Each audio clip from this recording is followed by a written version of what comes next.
This memorial is located at Sarapung Street number 1, Lawangirung Wenang, Pinaesaan, Wenang, Manado, North Sulawesi. The memorial was built in 1946 until 1947 by the Allied Forces and the Netherlands, NICA. It was designed by Van den Bosch. It was built as the remembrance for the victims of the Pacific War in 1940 until 1945. It has no markings or engravings because it was not officially inaugurated.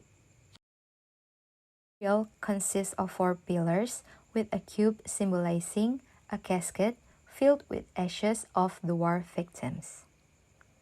The cube has 4 wheels to imitate the carriage used to carry coffins in a burial procession. It is meant as an expression of surrendering the soul of the war victims in the cube on the top of the monument of the Almighty God. The 4 wheels symbolize the separating line between the ones carrying the coffin and the ones carried in the coffin. The monument proves the strategic significance and role of Manado Minahasa in Pacific War, even earlier in World War II.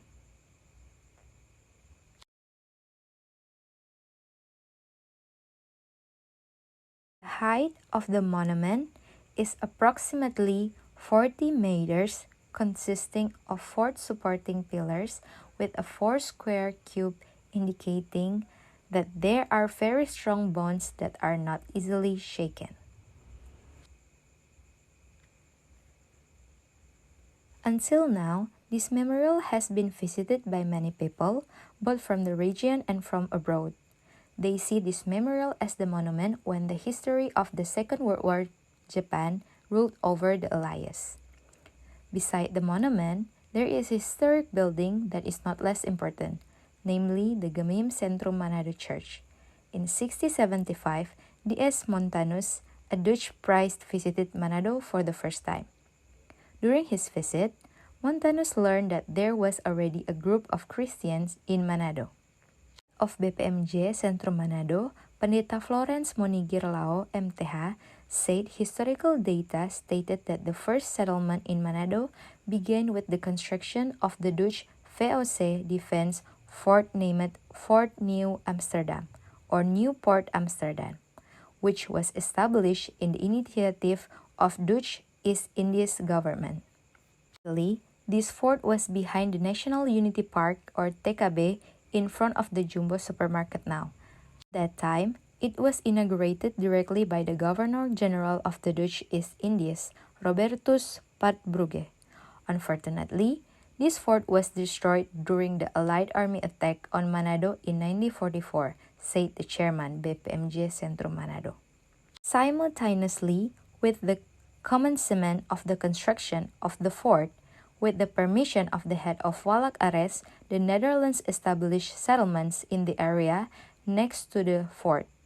If you look at the current position of the city, the Dutch settlement areas is in the shape of the quadrangle bordered by the roads starting from the Dotu Lolong Lasu Street, Sarapung Street, Korengking Street, and Samratulangi Street. History records that the development of Christianity spread widely from the ministry and evangelism of the Manado Besar Church, namely the growth of other congregations in Minahasa land such as Tanawangko, Air Madidi, Kema, and others. Rev Cohen also took the initiative to send personnel to spread the gospel to Bulaang Mongondo. It can be said that this was the beginning of the preaching of the gospel in the land of Minahasa. Along with the end of the VOC rule, that the development of the Christianity in Minahasa land and the handling of the churches became the business of the Dutch government. The church then uses the name Indische Kerk. At the time, the Ministry of Evangelism and the church administration was centered in Manado.